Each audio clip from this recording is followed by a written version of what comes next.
For a while, I've been fascinated by how our gut microbiome can have such a visible impact on our lives, affecting everything from energy to immunity to inflammation and even our mood. But for all the buzz around gut health, it is still a black box for most of us, and I wanted to go deeper. So today I'm talking with Dr. Robynne Chutkan, a board-certified gastroenterologist, founder of the Digestive Center for Wellness, and author of several books on the microbiome. She's treated thousands of patients over 3 decades and brings a perspective that's both clinically grounded and refreshingly practical. As she puts it, there is no brain health, no immune health, no lung health without gut health. In this episode, we're going to explore what your gut might be trying to tell you, from reflux or bloating to what your stool says about your health. We'll also cover how probiotics, fermented vegetables, hydration, fiber, and more actually impact your digestion, and whether washing your hands or sanitizing too much might be doing more harm than good. I'm Chris Hutchins. If you enjoy this episode, please share it with a friend or leave a comment or review. And if you want to keep upgrading your life, money, and travel, click follow or subscribe. Robynne, why is gut health such a critical part of our health? Chris, I want you to look down at your belly and see where your gut is located. It is right in the center of your body. It is literally the engine for your entire body, for your brain to function, your kidneys, your lungs, your liver, your immune system. So if your gut health is off, it means your body is not functioning properly. Now, I know you went to Yale for pre-med, Columbia for med school. How much of your medical training and education even touched on the gut? Less than 1%. Less than 1%. And less than 0.01% of my training and education touched on what we should be eating and how we should be feeding this incredible engine that's fueling our entire body. And so what are some of the common myths or misconceptions that people might not be thinking correctly about their gut? The gut for most people is this black box. Like, they don't understand it. They think, I'm just going to throw some stuff in there and hope that it works. So they don't understand this basic idea of input and output, that you put in something at the top through your mouth and something comes out at the bottom through your anus. And everything that happens in between your mouth and your anus is dependent on the input. So the input really informs the output. And I think people are just guessing, and they're just kind of throwing stuff against the wall of their gut and hoping for the best. And what's actually going on inside the gut? How do we think about all the bacteria? And I guess like maybe a 101 on gut health for people. The first thing I want people to know is that the gut actually starts right at the top with the mouth. And that's where digestion happens. And in fact, even before the food hits your mouth, you start digesting. The sight of food, the smell of food, sometimes even the thought of food can start to release enzymes from our salivary glands. So as soon as the food hits the mouth, it starts to get digested. And of course, we chew it up in our mouth, and then it travels down the esophagus. Food hits the stomach, it gets churned up into something called chyme. And again, more enzymes, gastrin, lots of different enzymes, hydrochloric acid. After the stomach, it goes into the small intestine. And then we get to the large intestine, sometimes called the colon.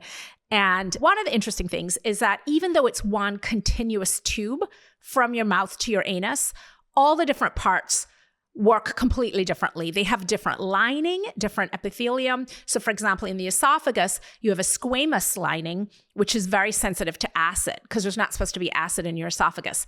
In the stomach, you have a columnar lining, which is resistant to acid. Different parts release different enzymes. Different parts can churn up food differently. So it's very specialized, even though it's all connected. So what are some of the kind of main roles this entire gut system plays in maintaining our health? I'm sort of embarrassed to say that I had been a gastroenterologist about 15 years before I figured out this one simple, incredible thing. And that is that when something is in your GI tract, it's not actually in your body. It's in this hollow tube that goes from your mouth to your anus and bisects your body. And so one of the main functions of the GI tract, beyond digesting and absorbing the food, it's to keep things that get into our body through our mouth. So that could be pollen, it could be poison, it's bacteria, it's viruses, to keep those things in this hollow tube running the whole length of our body and to prevent them from getting absorbed through the gut lining into our body, where they can get through our bloodstream to different organs. The lining is not just this passive thing. It's only 1 cell thick, but it's very active. And so it kind of knows what it should let through, what it shouldn't. The gut bacteria help with that. So that's one of the first things. It's a defense to prevent things from getting into the rest of our body. And then, of course, digestion, right? So the food gets churned up, enzymes get released, different macro and micronutrients get passed through the gut lining into the bloodstream where they feed all your other organs, your brain and your lungs and your immune system, etc. We also have stomach acid, which isn't just essential for digestion. Stomach acid literally kills pathogens. So there was a study that was done in 2021, and it showed that people who are blocking stomach acid with these potent drugs called proton pump inhibitors, those people had a 2 to 4-fold increased risk of getting sick with COVID when they were exposed to the virus. Because normally when you have intact stomach acid, you swallow SARS-CoV-2. You can breathe it in, but you can also swallow it. And then that stomach acid unravels a viral protein and inactivates it. And it does it for all kinds of different viruses. It can protect you from poliovirus and from different bacteria. And when I say protect, I mean lower incidence compared to not like I'm bulletproof, I have stomach acid, viruses can't make me sick. So that's just a huge difference right there. But that wasn't really news, Chris, because we knew from decades ago, from cruise ship outbreaks of norovirus and things like that, we could always predict who would get sick. And sure, older people, babies, but people who don't have stomach acid, people who are taking that Nexium and, their Prevacid and thinking, this is fantastic. I can eat a cheeseburger at 10 o'clock and I don't have reflux. And yeah, that's true. But unfortunately, the flip side is that it makes you more vulnerable to pathogens, to bacteria, to viruses, to foodborne illnesses. And so that's a little bit of the negative of an unhealthy gut. What are some of the positives of a really healthy gut that can impact your life or your health? I think the gut immune connection is one of the most important. And because we are seeing such an epidemic of autoimmune disease, we are seeing that 1 in 4 Americans have an autoimmune disease. So things that affect our skin, like psoriasis and eczema, things that affect our gut, like Crohn's and ulcerative colitis and celiac disease, rheumatoid arthritis, lupus, which can affect the joints and the kidneys and the skin, MS. And it turns out that our gut health is really at the heart of that explosion of autoimmune disease. And the story of how we figured that out really comes from something called the hygiene hypothesis. And if we go back a little bit to the 1950s in the United Kingdom, they were starting to see this explosion of autoimmune disease. So they had this epidemiologist from the London School of Tropical Medicine and Hygiene, Dr. David Strawn, and they asked him to do a study to figure out why they were seeing so much, they call it hay fever, but essentially asthma and eczema. And he did a 21-year study. He looked at 18,000 kids from birth to age 21. The first discovery was that kids who lived in large households with extended family, cousins, lots of other kids who were getting sick all the time, like your cousin sneezed on you and now you're sick, or somebody gave you a virus. Those kids, they had much lower rates of autoimmune disease when they grew up. The immune system was being trained by these frequent illnesses. So that was the first surprising thing. The second surprising thing was that kids who were more affluent, who lived in houses with better access to showers and things like that, who were cleaner essentially, who were bathing all the time, those kids had much higher rates of autoimmune diseases as adults. So what the hygiene hypothesis told us, and it took us till the 1980s to figure this out from his study, is that exposure to childhood germs is important for creating a balanced immune response later on that's not going to freak out and develop an autoimmune disease. And number 2, that being super clean, being super sanitized is not good. It can also create a problem with the immune system.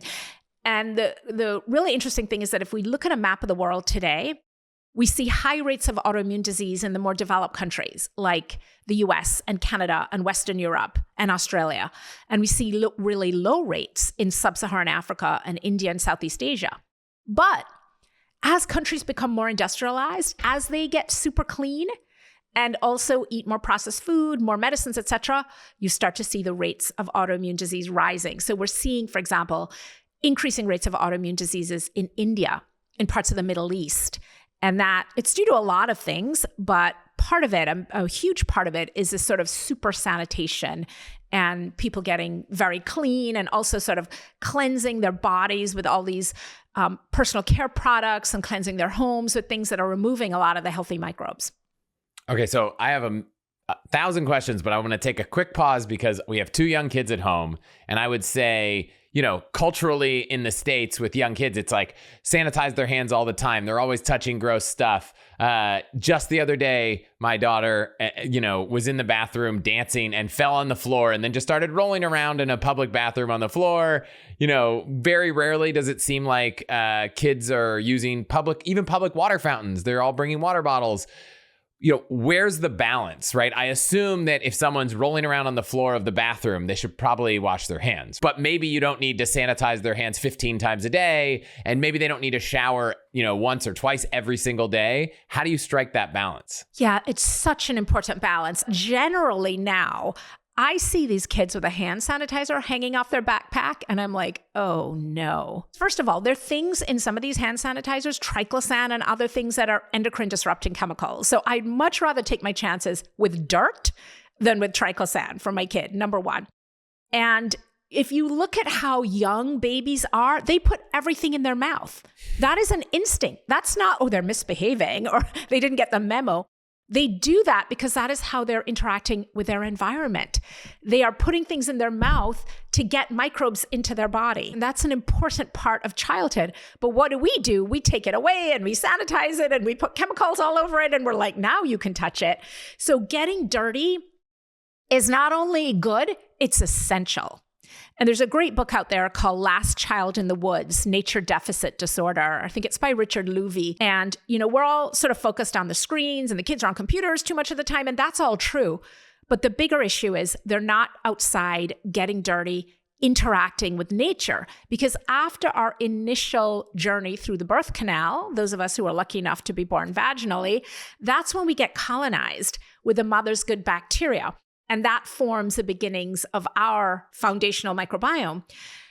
So after that, we then need to get those microbes from nature, from food, ideally that's grown in dirt, and from getting dirty ourselves, from, being out there with grass and trees and all of it. And we see that kids who are born in the hospital via C-section, who don't get the benefit of coming through the birth canal, they are colonized with hospital-acquired staph instead of the mother's healthy bifidobacterium lactobacillus. And interestingly, Chris, for years after birth, they have higher rates of allergies, of asthma, of autoimmune disease, and of obesity. And if you add a kid who was born via C-section and then not nursed, formula, you see all of those really go up. This episode is brought to you by Quince. Father's Day is tough because my dad has good taste, but seems to have everything. So after finding and loving Quince myself, it's where I'm also doing my Father's Day shopping this year. Everything is elevated and effortless. Quince has all the pieces dads actually want to wear. I know because I'm a dad and I love them. My favorites are the Mongolian cashmere sweaters, but they also have amazing dress shirts, polos, linen pants, shorts, and so much more. And since you all love a deal, the best part about Quince is that everything is priced 50 to 80% less than what you'd find at similar brands. They do it by working directly with top artisans and cut out the middlemen so you get luxury pieces without the crazy markups. And Quince only works with factories that use safe, ethical, and responsible manufacturing practices and premium fabrics and finishes. So for the dad who deserves better than basic, Quince has you covered. Go to chrishutchins.com/quince for free shipping on your order and 365-day returns. That's chrishutchins.com/QUINCE to get free shipping and 365-day returns. chrishutchins.com/quince. This episode is brought to you by Delete Me. And if you prefer not to have your identity stolen or have your phone number, home address, or email showing up all over the internet, you really need to check out Delete Me this year. Unfortunately, there's hundreds of data brokers online that are constantly sharing and selling your personal info, and keeping track of all of them is like playing whack-a-mole.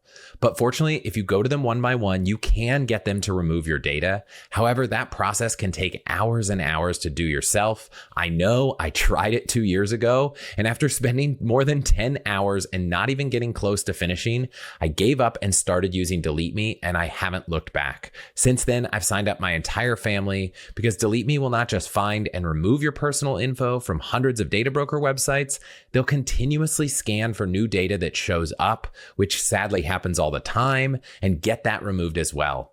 On average, they find and remove over 2,000 pieces of personal info for a customer in their first 2 years. And to date, they've done over 100 million data removals for customers. So if you want your personal information removed from the web, go to chrishutchins.com/deleteme and get 20% off a plan for you or your entire family. Again, that's chrishutchins.com/deleteme or click the link in the description. Okay. So I'm still thinking, I've got these 2 kids and I'm going to ask one more follow-up. So on one hand, you're touching dog poop, you're in the bathroom, got to wash your hands. On the other hand, like you're playing in the dirt, don't wash your hands. How do you feel about the middle ground? Riding public buses, wiping down the seats and the tray tables on an airplane. Like, where are the kind of public places, like the railing on the subway? How do you feel about those? Are those good germs? Or those are fine. They're fine. I mean, I don't know that I can make a strong case that the germs on the railing on the subway are good for your child. But here's the thing. Your kids have a healthy immune system. I'm assuming that they don't have an immune deficiency syndrome or anything like that. And it's training. The same way that we want our kids to learn grit and resilience socially, it's important for them physically also. So when I see the parents hand sanitizer on the tray and all of that, I don't know what's going on with that kid. That kid could have a very serious immune deficiency syndrome or some other reason. But most of the time, it's a terrible idea. It's a terrible idea because the kid is not catching Ebola from the tray. And what we clearly know now is that being too clean is worse than being dirty by far. So the bathing too, like your kids, let them get dirty. It's great. Like a dog is a lot of work. So I'm not advocating for a dog if you don't have one, but there's studies that show that households with children who have dogs, the kids end up on fewer antibiotics. They have fewer autoimmune diseases because a dog is bringing some dirt and some outdoors into your house. So to circle back to the gut, we talked about a lot of the benefits of a healthy gut. How does someone even know if they have a healthy gut? There are some really important feedback loops in the body, and the gut has a lot of them. So for example, I talked about reflux earlier on. If you are having heartburn, it is not because you're overproducing acid. That doesn't happen. Overproduction of acid is a very rare disorder called Zollinger-Ellison syndrome that occurs in about 1 in a million people, which means that maybe 380 people in the US have overproduction of acid. For the other, many millions who have heartburn, it's because they're having inappropriate opening of that lower esophageal sphincter. Why is it opening inappropriately? Eating too late at night, eating too much food, too much caffeine, too much alcohol. So overfilling the stomach causes a valve to pop open, and things like caffeine and alcohol, nicotine also can make that valve open. But what do? We go out and we take these acid blockers instead of paying attention to that. When you have reflux, it's not because your body is not working. Your body is giving you really important feedback and saying, hey, that 8 o'clock meal that you're having every night and then you're lying on the couch, not a great idea. Or that extra cup of coffee or the second glass of wine or whatever it is. So that's an important part of feedback higher up. Constipation is also really important feedback. Constipation on its own isn't a disease, it's a symptom. And it's a symptom that either you're not putting in the right output to get the desired output, you're not hydrating enough, so things are kind of getting stuck along the way. Maybe you're taking a medication that's slowing down your gut motility. Maybe your gut microbiome is off. Maybe you need more core ab strength to really help push things along. Often it is a medicine cabinet. And so when somebody comes to see me with something like bloating and constipation, which are really common GI symptoms, irregularity, the first place I go is a medicine cabinet. Because, for example, a lot of vitamins can cause gut distress. They can slow down gut motility. Anything containing iron in it is going to slow down your gut motility, can make you constipated. Calcium-containing supplements, etc., can also do that. Prescription medications, pain medications, of course, can slow down the gut. But even medications you might not think about, like antidepressants, anti-anxiety medications, those often cause bloating and constipation. There are medications that people are on for high blood pressure that do it. So the list is really long. And we're just talking about causing constipation. If we look at now messing up the gut microbiome, there was a study that was published in the journal Nature, and they looked at 41 different medications, and they found that half of them were causing problems in the gut microbiome, including things like laxatives that, you think, okay, I have a slow gut, I'm going to take a laxative. You don't think the laxative is actually messing up your microbiome. Artificial sweeteners, anti-anxiety drugs like Prozac. So the list is really long. So the medicine cabinet is one of the first places I go. And then you have to think about, okay, hormonally, is there something going on? Is my thyroid underactive? And that's why my gut motility is slow. So it's always a good idea. Check your thyroid function. If you are suddenly finding you're more constipated, things are slowed down. So could it be something hormonal like that? Could you be in perimenopause? Probably not you, Chris, but I certainly could. So, is there a change in your internal hormonal milieu that's causing your gut to behave differently? So is it something hormonal? Is it something physiological? Do you have a mass, a tumor or something that's pressing on your gut? Or it could be something more benign, like a uterine fibroid. So really important to play medical detective. I'm not saying don't go to the doctor and don't take a drug, but figure out what's causing it rather than I'm just going to take this thing. And my third book is called The Bloat Cure, 101 Things. And each one is a page and it's A to Z. So A is like aerophagia, air swallowing. That could be causing it, and it goes through all these different causes from food intolerances to hormonal things to anatomical things. Voluptuous venous colon being one of mine. Women have a twistier colon. But it's so important for people to literally roll up their sleeves and be medical detective because unfortunately, Chris, the reality is that the medical community just does not have the time for that. That is not the way we are oriented to practice medicine in 2025. It's like, okay, this is wrong. Here, take this. It's not like, okay, let's talk about how much water you're drinking, how much fiber you're having in your diet. Are you moving your body? Are you taking an iron supplement that's slowing you down? So my goal is I want to put the tools in people's hands. So, read The Bloat Cure if you're bloated. And in those 101 pages, hopefully you'll find what's bloating you. Or my first book, Gutbliss, which sort of explains all these different things going on in the GI tract. And so again, very clear, I'm not saying don't go see a doctor, but I think it's so important for people to understand how their GI tract works. What are the things that are basically making it behave badly, go wrong, and how can they fix it? Let's say you don't have any of that. Like you're not bloating right now. You're not constipated. Everything seems to be working. Is there still opportunity to improve your gut? And is there a way to diagnose whether you're on the brink of things going wrong or you're really, you're an A+? I do also want to mention, in addition to GI symptoms, so the reflux, the burping, the bloating, the constipation, loose stool, irregular bowels, it's also your immune system.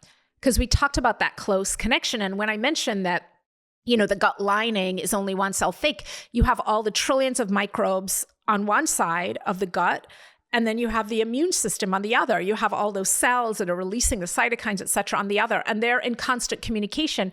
So when we see that the gut microbiome, for example, is disrupted, because let's say you took a massive course of antibiotics and you've wiped out a lot of your gut bacteria, or you've been eating a crummy diet for years with not enough fiber and too much processed food, and your microbiome is a bit off, that is potentially going to affect your immune system. Maybe it's an autoimmune disease. Maybe it is you're getting sick frequently. You're having lots of coughs and colds. And so that's an important clue also that something could be up with the gut. And it doesn't mean not everybody who has an autoimmune disease has an unhealthy gut, but autoimmune diseases are often born in the gut. Frequently, there's a genetic predisposition, but there is some kind of trigger, and the trigger is often happening in the gut. So that's an important consideration too. If you have a kid who's sick all the time, to think about what's going on in the gut. I really don't advocate for a lot of gut testing because it's kind of like whole genome testing. So in the 35 years or 40 years since we've been able to sequence the entire human genome, an incredible project, the Human Genome Project, that took multiple institutions globally, billions of dollars, were able to sequence the entire human genome. And how many genetic diseases do you think we've been able to cure since we've been able to sequence the entire human genome? I'm going to at least assume one, but I feel like your answer is going to be 0. It's a big donut because the genes are just a part of it. So it's the same thing. And just to sort of define the microbiome a little bit for people who may be a little less familiar.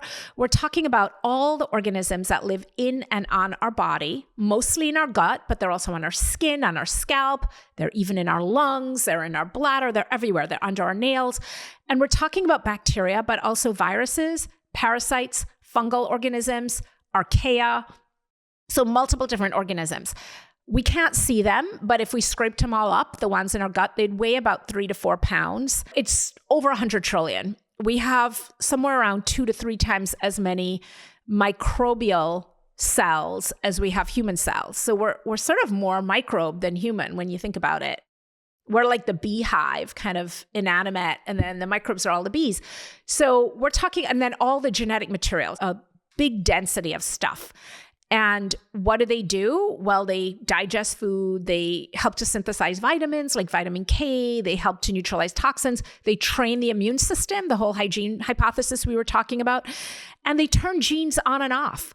So, Chris, you could have a genetic predisposition for a disease, but because of the complement of your microbiome, you don't develop the disease because the microbiome can inactivate those genes. So you could have an identical twin, identical genetic material, and you have a disease and they don't, or vice versa, because your gut microbiome is influencing disease expression.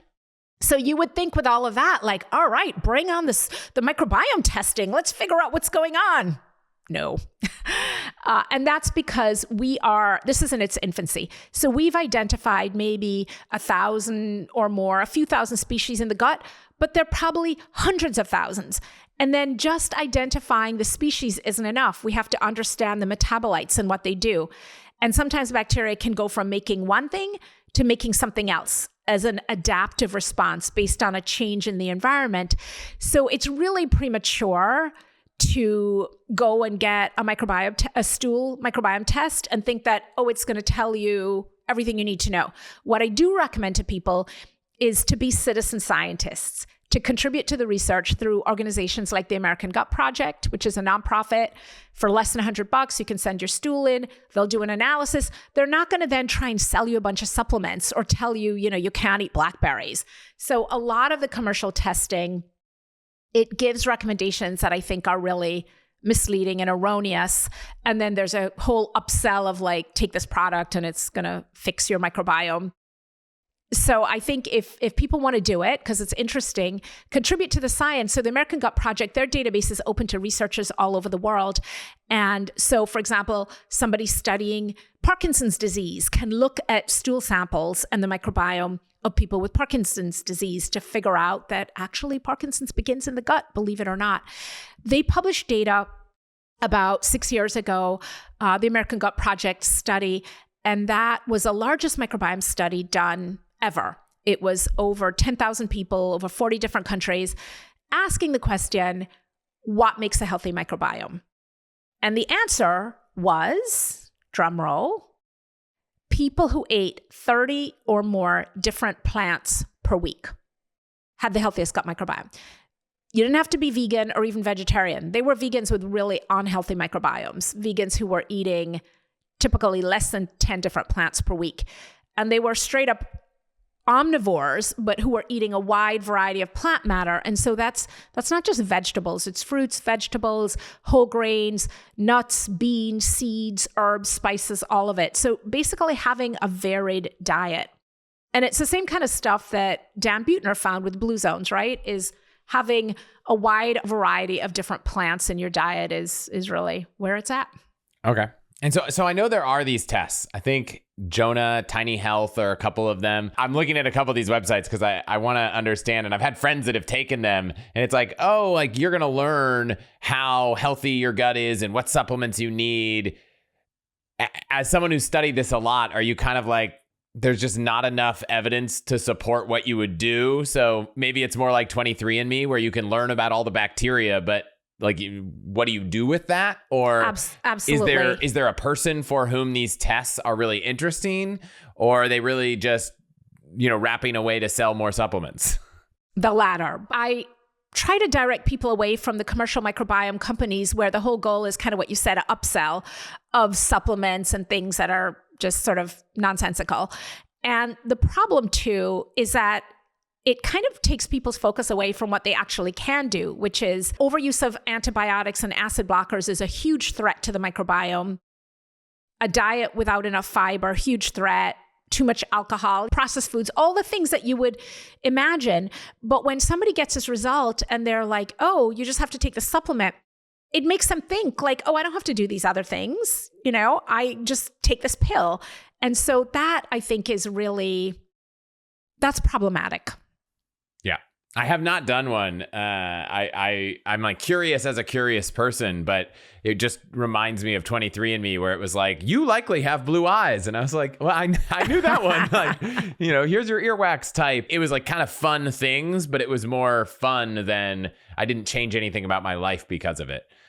Yeah. And we see what's, that company's going through, right? And yes. So a lot of this, I think a lot of these folks, some of the microbiome testing companies were started by really good researchers. And I think they start out well-intentioned, but then there's always that line, right? Like, oh, if we say this and we do this, and because they're marketing something, they're not there as healthcare providers, they're there to sell a product. And so there's almost always some over-promising and under-delivering on that end. But again, I do encourage, especially people, whether you're healthy, you look like you would have really good poo and a good microbiome, or for somebody who has an autoimmune disease and wants to see or wants to get it checked and then is planning on making some intervention, it can be helpful, but it's not predictive. So you can make a ton of changes and you may not see any significant changes in your microbiome, and you could make no changes in your diet and your microbiome could still shift because there are other things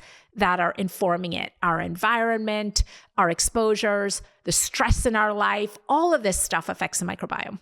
I think there are some foods that everyone knows, like it's probably better to not eat all, processed food, and it's good to eat whole foods. Are there any things that are surprising, controversial, or more in the middle where it's not so definitive, that are things people should be either thinking about or testing on themselves to see how their body reacts to certain foods? I'm going to make a lot of people really unhappy right now by saying that kombucha does not improve the health of your gut microbiome. We have no convincing evidence. However, and this is important, if you are swapping out soda or alcohol for kombucha, that's a win.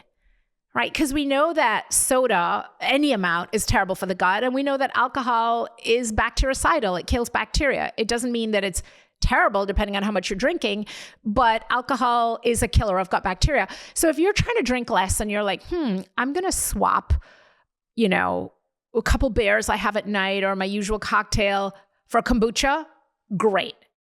But the idea that you're going to drink the kombucha and it's sort of regenerating your gut microbiome, no. One of the most effective foods beyond the general, like you want to eat food that didn't come from a factory, right? Ideally, is fermented foods. Unbelievable. And the Sonnenbergs at Stanford, a husband and wife couple, have done a lot of great work on this. So a fermented food like sauerkraut is a triple threat in a good way. It's prebiotics, meaning it's a food that the bacteria eat because it contains fiber. If we look at something like sauerkraut, it's cabbage, right? So it has prebiotic foods in it, the actual cabbage. It has probiotics, live bacteria, because in the fermentation process, you're generating lactobacillus.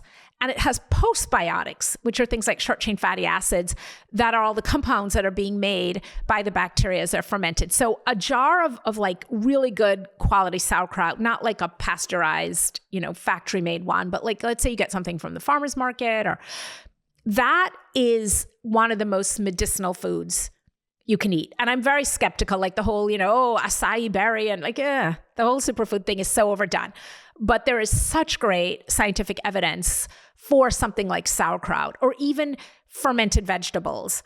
I have in my second book, The Microbiome Solution, which is actually my favorite, I have some great recipes in there. And we borrowed some recipes from Jeff Cox's great book, The Essential Book of Fermentation, for the fermented food recipes. They're delicious. Like there's an apple and cabbage sauerkraut in there that's fantastic. Fermenting stuff is pretty simple. You need a mason jar, you need water and salt.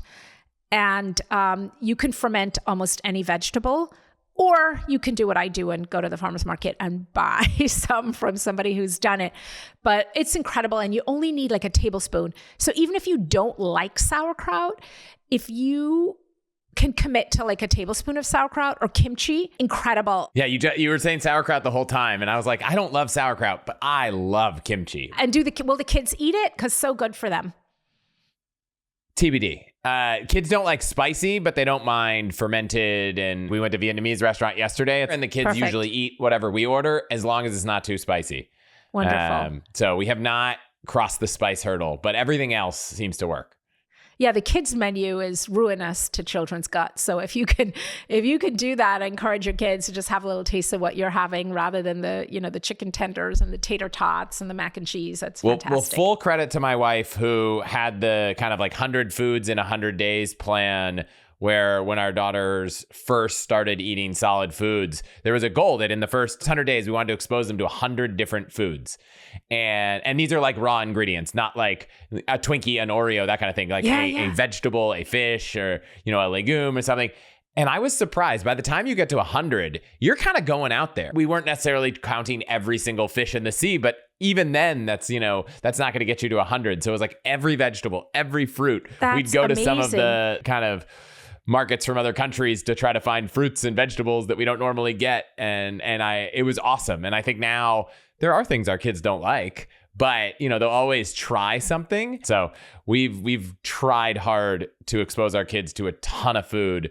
And so far it's been successful, except spice. I love that your wife was actually basically following that American Gut Project data of 30 different plant foods per week, even the bonus version of that with 100, without knowing that data, but just inherently was like, it's good for my kid to eat a wide variety of foods. It's incredible. Yeah, we just wanted them to try everything. Now, the downside is the more we expose them, sometimes they have really expensive palates. Like we went out to dinner with my parents once and my dad loves sashimi. We all do. And he orders this sashimi plate. My daughter's like just grabbing it by the piece, eating it like popcorn. And we're like, man, you are an expensive dinner companion.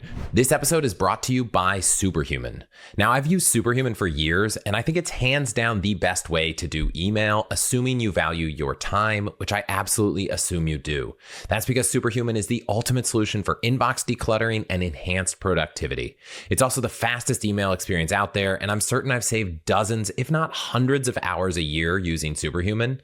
They have every feature you could ever want built in. Split inboxes for prioritizing what matters, keyboard shortcuts and snippets for everything, AI tools to draft responses and summarize emails, automated reminders and integrated calendars. And if you're using Superhuman for Teams, you get shared conversations and drafts that will help you respond faster and reduce deal cycles.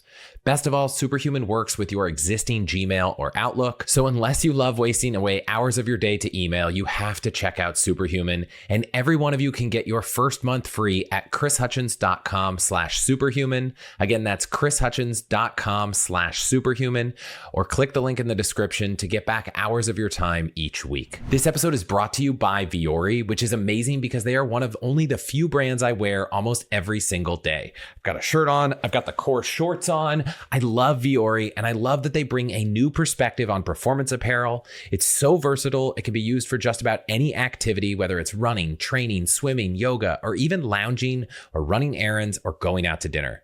Seriously, I wear my Meta pants out for dinner all the time. But today I want to talk about their Dream Knit collection because it's amazing. It is super soft, lightweight, moisture wicking, but also has this amazing 4-way performance stretch that makes it so comfortable. While it's almost impossible to narrow my Vuori recommendations down to just one thing, I want you to check out the Ponto Performance Jogger for men or the Performance Jogger for women. I know me and my wife Amy absolutely love them and wear them all the time. Seriously, I think Vuori is an investment in your happiness, and for everyone watching, they're offering 20% off your first purchase, plus free shipping on US orders over $75 and free returns. So get yourself some of the most comfortable and versatile clothing on the planet at chrishutchins.com/Vuori. That's VUORI.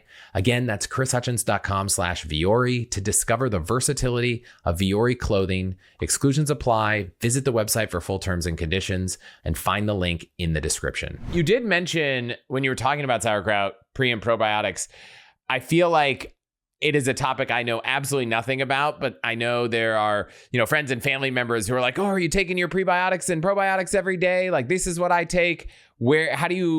Clearly the gut is probably the target of why they're taking those things. Yeah. How does that fit in your kind of framework? Well, the first thing I want to tell people is that prebiotics are food.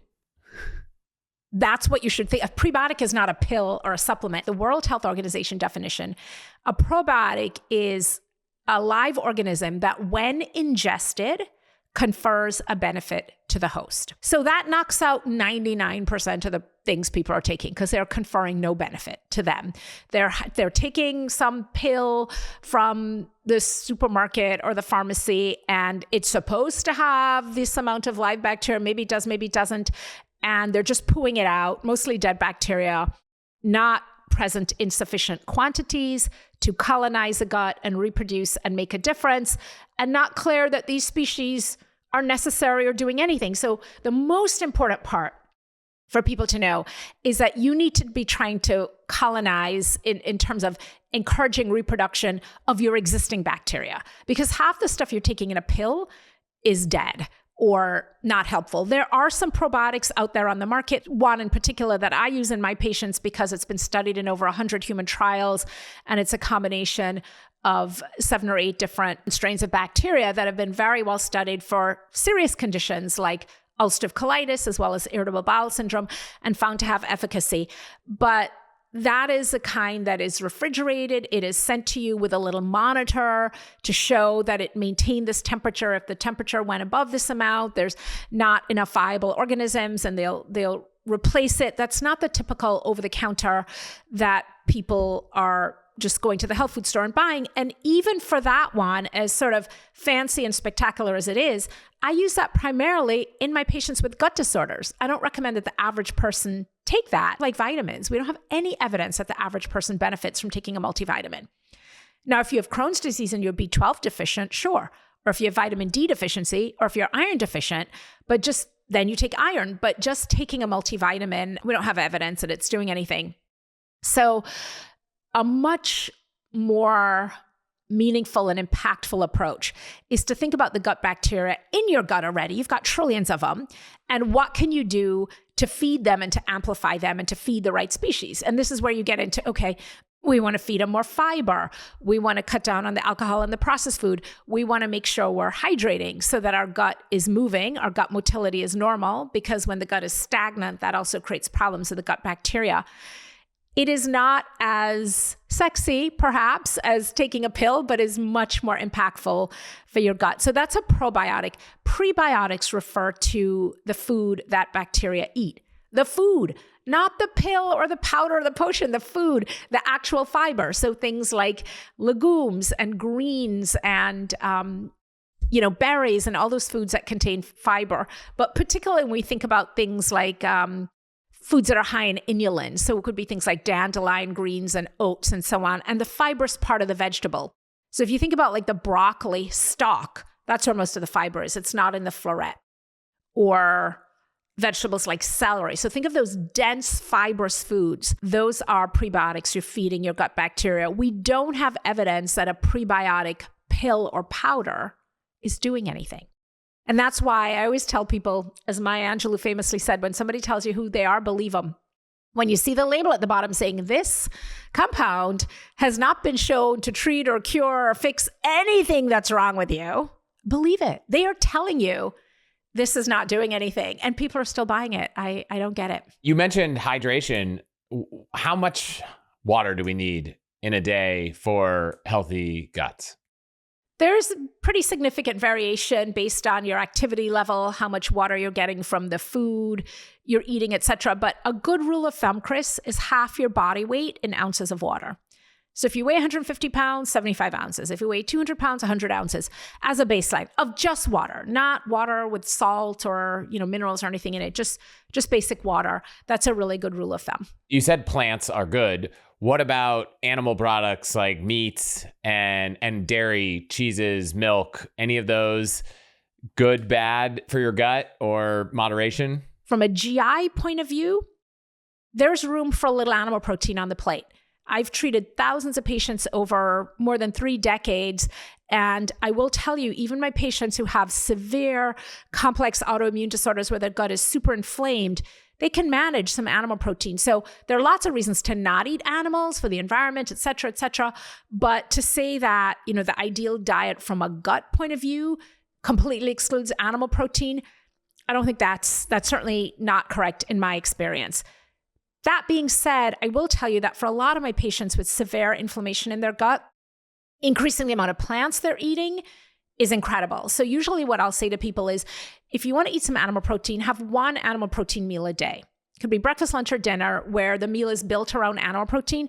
And then for the rest, try and build it more around plants, including foods that are high in plant protein, like legumes, etc. But to not have every meal be so animal protein centric, because then you tend to crowd out the plants. So I think that's a pretty reasonable way to do it. And Chris, we talked about feedback. Your body gives you that feedback, because most people who go on like a serious high protein keto type diet, what's the first thing that happens?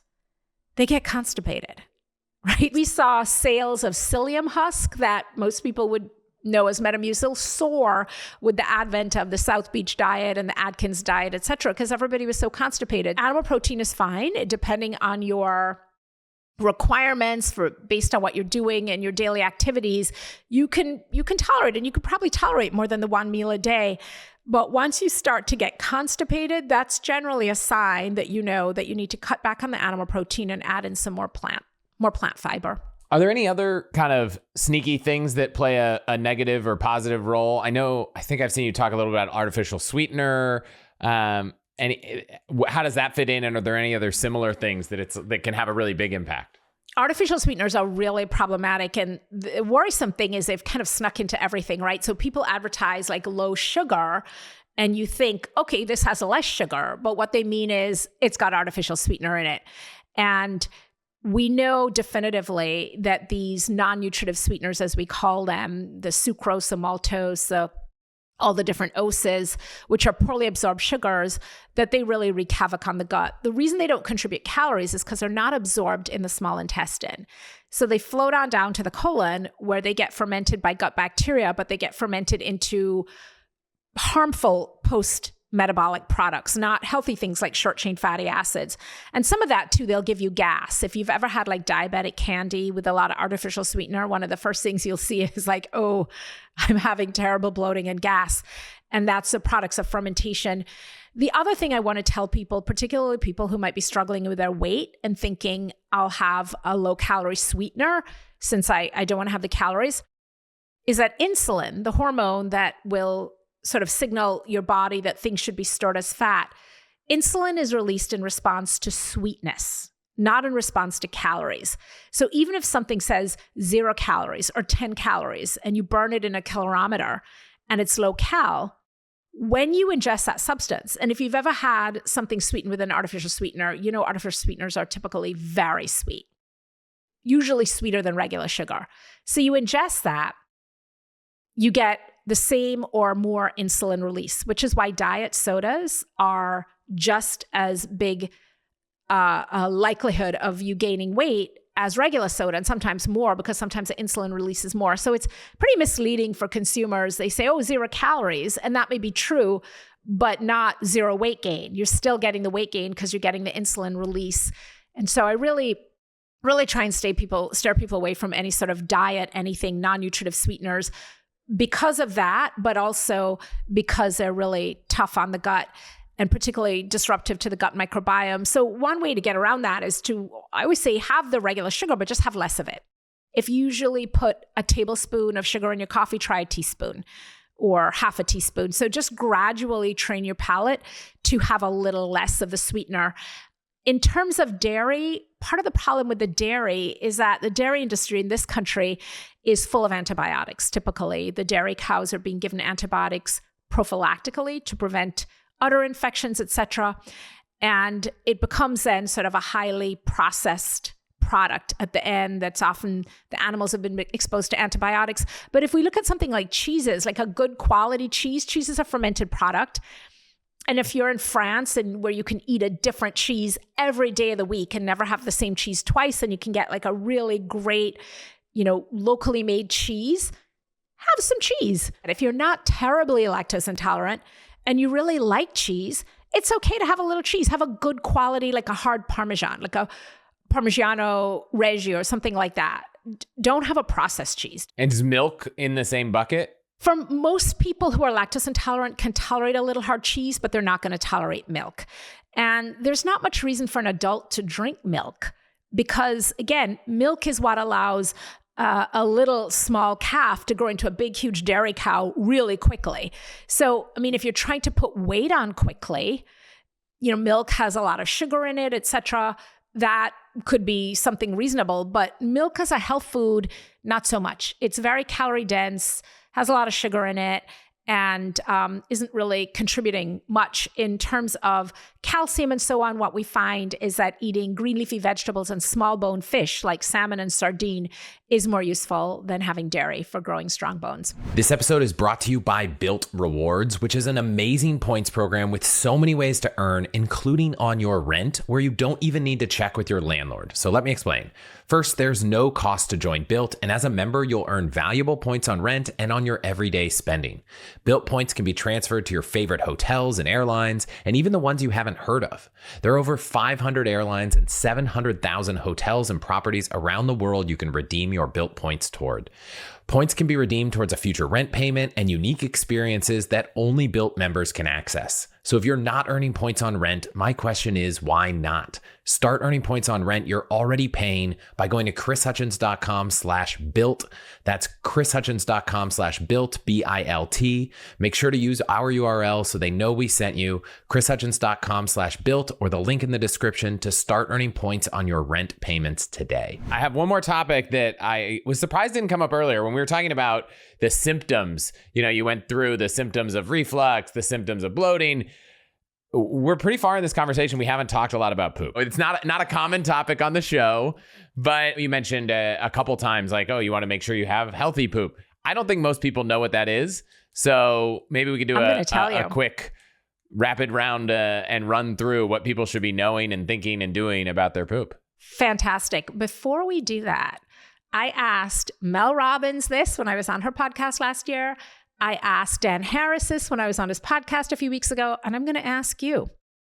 Tell us about your bowel movements, Chris. I'll tell you, Dan got super uncomfortable. He turned bright red, but I think you can tell us. Are you like a everyday kind of guy, morning? I am not as consistent in that, I don't have a time where it's like, an hour after breakfast, that's the time.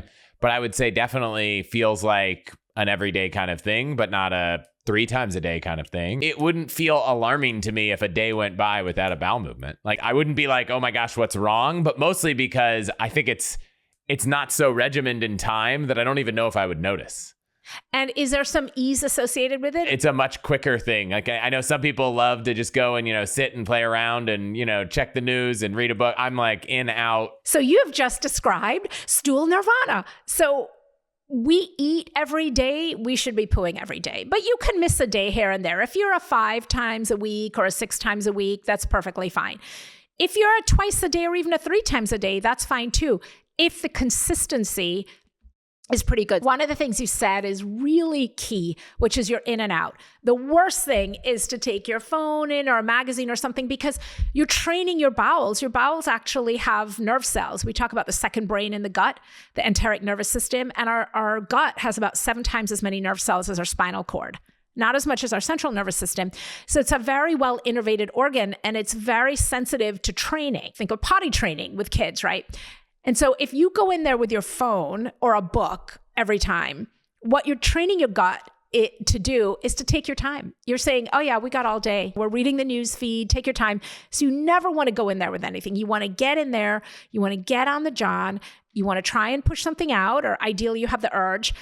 You give that a couple tries. If nothing happens, you want to leave and then come back. And in terms of what the stool should look like, one of my favorite podcast episodes was Mama Jamma Poos.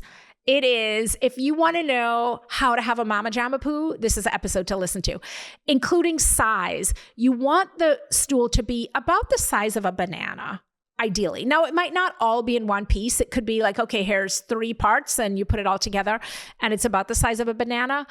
And the reason that's important is not just because of elimination and how important that is for our body to detoxify and eliminate. It's because there's a really strong correlation between size of stool and colon cancer risk. And colon cancer is now the second leading cause of cancer deaths in women under 50 and the number one in men under 50. And it's prostate higher up.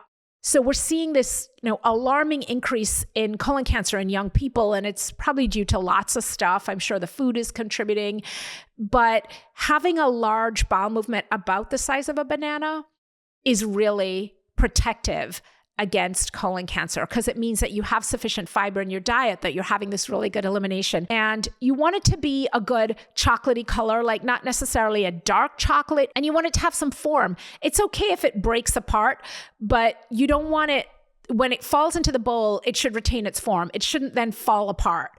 And, a little on the soft side is good. It's totally normal to see a little flecks of fibrous foods. Like if you're, had a big kale salad the night before and you see a little bit of green, that's totally normal. If you are having diarrhea and you're seeing undigested food like rice grains and stuff, that's a problem. That means that maybe you're not digesting the food properly, maybe you're not absorbing it properly, or maybe the transit time is too fast. It could be any one of those things. But it's okay to see some vegetable matter, particularly if you're a good fiber eater. And position is really important. So the ideal position for having the stool shoot out, if you're bendy, you could actually sit back on the toilet and then put your feet up on the front of the toilet bowl. Because when you do that, you're adjusting the angle of the puborectalis muscle and you open up the angle, and it really allows the stool to release. It's also the much better position for childbearing too. We're supposed to be squatting. We're not supposed to, be lying on our backs, but that's for another episode. And so when we look at countries again that are less developed, like parts of sub-Saharan Africa and Southeast Asia, where people still squat a lot over, when I was in Turkey 2 years ago, and a lot of the bathrooms in Istanbul, you had this sort of Western stall, but then you also had the option of a stall with a hole and you could squat over it. And trust me, there is an art to that, but squatting like that is much more efficient for getting the stool out. Any other tips if people are like, I'm not at Nirvana yet? You said fiber, you said hydration. Yeah. Well, the hydration one, you obviously want to be hydrated all through the day, but this one is really important. My husband and I have been married almost 25 years. And the other day I did this and I said to him, I was like, when you drink this, chug a whole bunch of water in the morning before you go, it really helps the stool come out. And he got pissed. He was like, we've been married almost 25 years and you're just telling me that now? But keep a bottle of water by your bed that's like 20 ounces and chug it in the morning, right when you get up, before your feet hit the ground. What that does is it triggers something called the gastrocolic reflex. And the gastro, meaning stomach, colic, meaning colon, reflex is a reflex where the first thing that's in your stomach in the morning, it sends a chemical signal to the bottom of your digestive tract, to your colon, saying, okay, food is coming in, time to empty out, and the colon starts to contract, and that helps to give you that signal. So a lot of people find with coffee, right? And they think coffee helps them go. And it does, but for a lot of people, it's just because coffee is the first thing that they're having. If they were having, some water or something. The reason I recommend the large volume is that will really distend your stomach, and that really helps to trigger the gastrocolic reflex. A sip of coffee or tea may not do it. And you obviously don't want to chug 20 ounces of coffee in the morning. I don't recommend that. But if you really fill your stomach with water, 20 ounces where you're like, ooh, my stomach is quite full now, you're much more likely to trigger that gastrocolic reflex. So if you're somebody who tends to be a bit sluggish in the morning with the bowel movements and you're like, oh, I think I have to go, but I'm not sure I have to go, try that chugging and then go. And you will see it will likely trigger that gastrocolic reflex. So the combination for stool nirvana in the morning would be, of course, the night before you've had a lot of fiber that day. And then in the morning, you chug your 20 ounces of water and then you get in there and you put your feet up. That can make a huge difference. And you said the night before, is that the general time frame? Is it like 12 hours from eating? Really the day before. The transit time can be anywhere from 12 to 48 hours. So I should have said earlier would be better. So if you have like a huge fibrous lunch, that would be great, and a lighter dinner.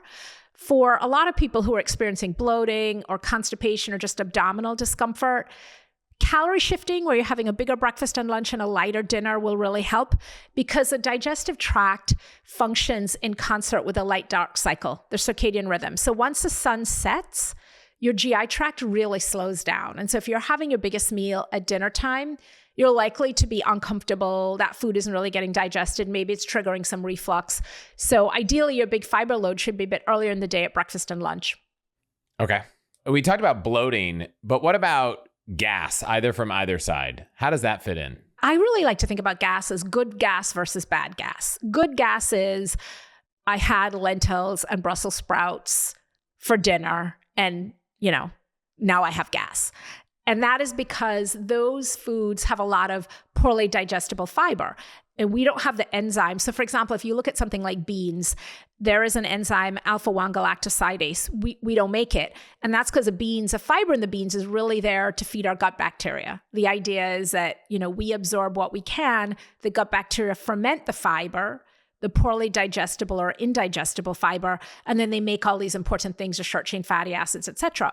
So you're going to get some gas with that. That's different from the gas you get from, I ate a bunch of sugar-free candy and now I have pain and feel terrible, or I'm severely lactose intolerant. And that gas is usually accompanied by queasiness and, you don't feel good.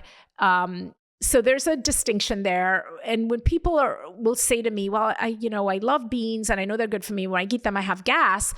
I usually recommend, eat a little bit less, eat them earlier in the day, make sure you're soaking them before you cook them. You can cook them with a sea vegetable like kombu. Those are all things that can help.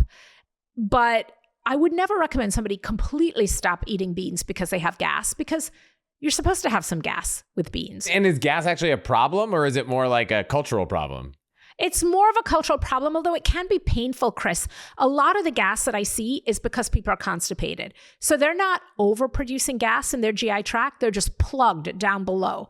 And that can happen even if somebody's having a bowel movement every day. They can still be constipated because what they're having is incomplete evacuation. They're going, but it's just a little small stool, and they've still got a plug of stool there in the rectum. And the gas that would normally just be dissipating out where you wouldn't even feel it is now all plugged up in there, and now they're uncomfortable. So gas is rarely a problem. I mean, I don't think in my 30 plus years I've ever had a medical emergency of gas. Although if somebody has a narrowing in their intestine, a stricture, we can see that after surgery. We can see it in people who have Crohn's disease. If somebody has colon cancer, you can have a buildup of gas. That can be quite an urgent situation. But the average person, there's no gas emergency.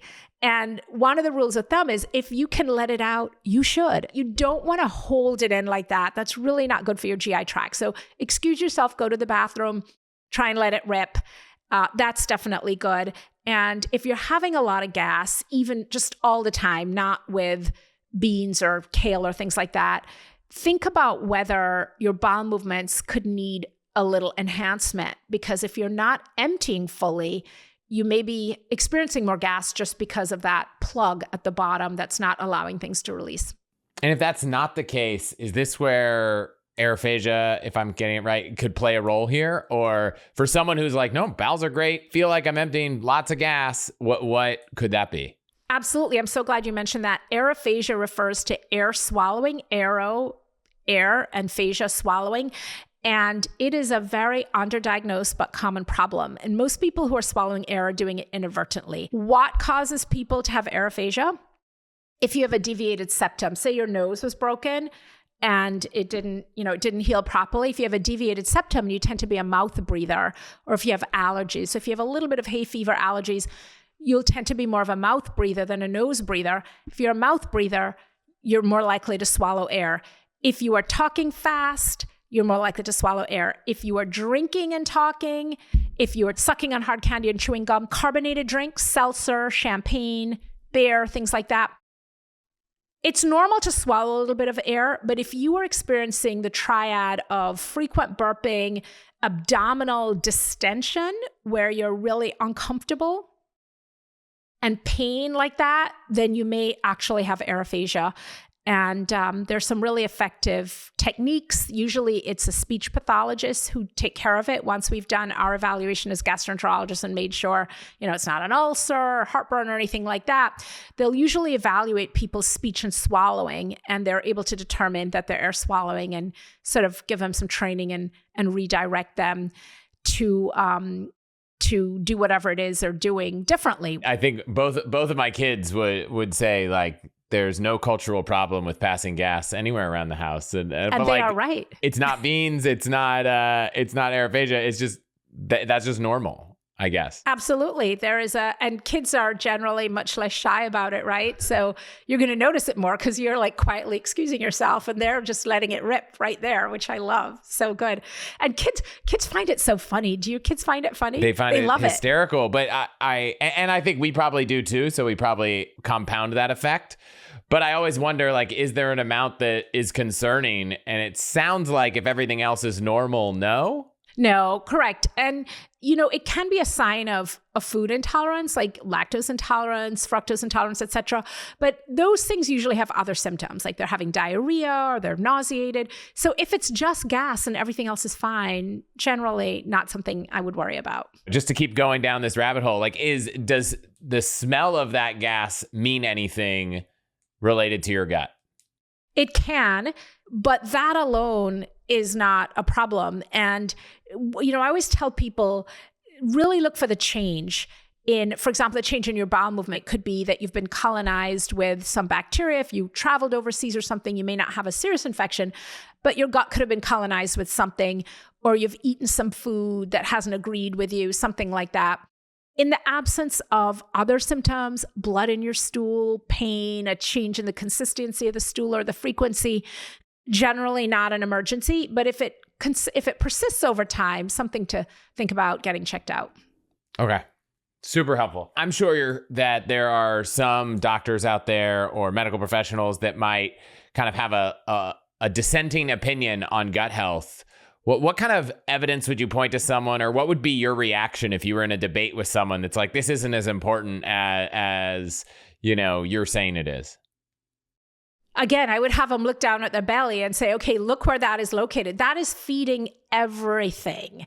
There is no brain health, no immune health, no lung health without gut health. Because think about it, Chris, even if you are eating a fantastic, super nutritious diet, if your gut is not able to digest the food and assimilate the food through the lining, let's say the enzymatic activity is off, or the microbiome is off, because the microbes are involved in breaking down the food also, or the gut lining is compromised, you are not going to be able to absorb and assimilate those nutrients properly. And we see that all the time. So, of course, the goal is to eat the most nutritious, the healthiest diet you can, but you also have to make sure that you're also cultivating the healthiest gut you can so that those nutrients can be properly absorbed and appreciated by your body. It is really the engine for the entire body. It is not just a digestive organ. It is a defensive organ. It traps toxins in that gut lumen and expels them. It decides what nutrients get absorbed in through the gut lining to travel through the bloodstream to the other organs. It unravels viral protein to keep us safe. What about mucus? It produces mucus. Most people think about the lungs with mucus, but the gut is the main producer of mucus, and mucus traps viruses and pathogens and then expels them either down below or you spit it up. So like now with pollen season in DC, I have all this mucus and I have to remind myself, don't take an antihistamine or something that's going to decrease your mucus production, because the mucus is being produced to trap the pollen to get it out of your body. Okay, I feel like we covered so much. What's the one takeaway or next step you want someone who's thinking about this to do with regard to their own? I want people to look at their GI tract as a sort of living laboratory in their body and to start figuring it out. Like, what would happen if I drank 100 ounces of water a day instead of only the 17 ounces I'm getting? I want to try that for a week. What would happen if I massively increase my fiber consumption by committing to a huge salad every day, or my 1-2-3 rule, 1 veggie at breakfast, 2 at lunch, 3 at dinner? What would happen if I had a big lunch and a light dinner, or maybe no dinner? Get playful about it, because your gut will give you that feedback with whether it's taking away something that you're doing that you think, maybe I shouldn't be doing this, or adding in something that you're not doing, like literally an apple a day. It actually does make a difference. So I want people to think of their gut as this laboratory, if you will, that is going to give you this positive and negative feedback. And then I want you to pay attention to it. So when you do all these things and then you have stool nirvana, then don't stop, right? Don't be like, oh, okay, that was good. When you see that bowel movement come out, I mean, it's telling you so much. So I want people to turn around and take a look, as I say, after they have a bowel movement. You could see something really important. Like you could see blood in the stool that could be a sign that there's something serious going on. I mean, maybe it's just a hemorrhoid, but maybe it's an early sign of colon cancer. You could see a very narrow stool coming out that could be a sign that you're developing something like diverticulosis. So there's so much that your gut can tell you. Just paying attention to these things and not thinking of this stuff as like, oh, that's gross, and we shouldn't talk about that. That's just something you do in private and then you never think about again. Absolutely not. This is some of the most important feedback that your body's giving you. And we need to really pay attention to it and talk about it and examine it and follow the crumbs to a healthier gut. Having a really great bowel movement is the ultimate form of detoxification. And for anyone who wants to go even deeper on this, you mentioned a few of your books. We'll link to them in the show notes. You mentioned one episode. We'll put that there. But where can people just find everything you're working on?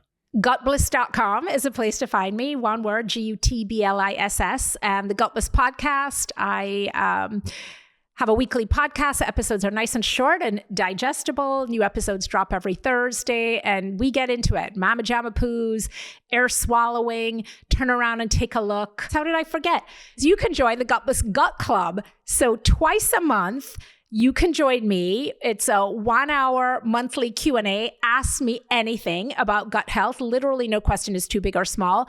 And then a 1-hour masterclass every month. I'll often have guest experts with me, but we'll dive deep into a topic, whether it is side effects of GLP-1 drugs, the link between brain diseases like Parkinson's and gut health, stool microbiome testing. And the cool thing with the Gut Club is that people get to vote on the topic. So I love having these conversations. The podcast is great, but it feels like a conversation with myself because I'm not getting to talk to people. So join the Gutbliss Gut Club for riveting conversation twice a month. Awesome. Thank you so much for being here. Oh, thank you for having me.